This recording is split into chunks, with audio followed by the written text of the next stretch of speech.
এই এতিম দুটা ল'ৰা ছোৱালীৰ অৱশেষত দায়িত্ব এক প্ৰকাৰ দায়িত্ব ল'লে 2 বছৰ পৰ্যন্ত দায়িত্ব ল'লে অসম ৰাজ্যিক জমিয়তৰ সভাপতি মৌলানা মস্তাক আনফৰ চাহাবে।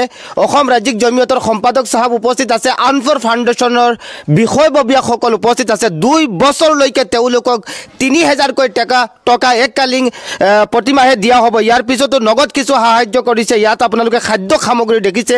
দুটাকৈ এতিম আৰু বিধৱা যিগৰাকী তেওঁলোকৰ মাতৃ আছে, সেই বিধৱা মহিলাগৰাকীৰো এক প্ৰকাৰ দায়িত্ব লৈছে অসম ৰাজ্যিক জমিয়তৰ সভাপতি মৌলানা মস্তাক আনফৰ চাহাবে। ইতিমধ্যে ঘোষণা কৰিছে অসম ৰাজ্যিক জমিয়তৰ সম্পাদক মৌলানা কলিমুদ্দিন চাহাবে ইতিমধ্যে ঘোষণা কৰিছে যে প্ৰতিমাহে ডিচেম্বৰৰ পৰা প্ৰতিমাহে 3000কৈ টকা তেওঁলোকক প্ৰদান কৰা হ'ব।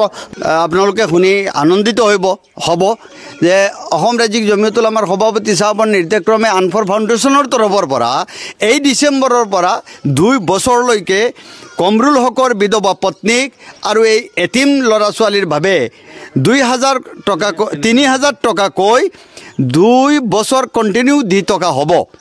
গতিকে আপোনালোকে দেখিছে এতিম ল'ৰা এটা আৰু ছোৱালী এজনী আছে ইয়াতে। তেওঁলোকৰ সহায়ৰ কাৰণে এই খাদ্য সামগ্ৰীৰ লগতে কিছুমান নগদ ধনো তেওঁলোকৰ হাতত দিয়া হৈছে। মই এই এটিমটোৰ হাতত দিব বিচাৰিছোঁ। ইয়াতে আমাৰ শফিকুল হক সাহেব আছে, তেখেতে ইনশাআল্লাহ দিব। গতিকে সকলোৱে এই পৰিয়ালটিৰ প্ৰতি শুভদৃষ্টি ৰাখিবলৈ বাকী সামৰ্থ্যৱানসকলকো আমি অনুৰোধ জনাইছোঁ আৰু ধন্যবাদ জ্ঞাপন কৰিছোঁ মৌলানা মস্তাক আনফৰ চাহাবক যে আমিৰ হুছেইন চাহাবৰ খবৰ দিয়াৰ লগে লগে তাৎক্ষণিকভাৱে অকণো পলম নকৰাকৈ তেওঁ সহায়ৰ হাত আগবঢ়াই দিছে। আৰু সেইকাৰণে আনফৰ ফাউণ্ডেশ্যনৰ কাৰ্যকৰ্তা আমাৰ লগত শফিকুল হক সাহেব উপস্থিত আছে, লগতে ছাইদুল বাৰী দিব্যাই উপস্থিত আছে। আমি জমিয়তৰ তৰফৰ পৰা আনফৰ ফাউণ্ডেশ্যনৰ এই কাৰ্যকৰ্তাসকলক অভিনন্দন জ্ঞাপন কৰিছোঁ আৰু এই এতিম ল'ৰা ছোৱালীসকলৰ কাৰণে দোৱা কৰিছোঁ। আল্লাহ তাআলাই তেওঁলোকক যাতে সহায় কৰে আৰু এই শোক সন্তপ্ত পৰিয়ালবৰ্গলৈ আমি সমবেদনা জ্ঞাপন কৰিছোঁ আৰু কমৰুল হকৰ বিদেহী আত্মাৰ চিৰ শান্তিৰ বাবে মহান আল্লাহৰ ওচৰত দোৱা কৰিছোঁ।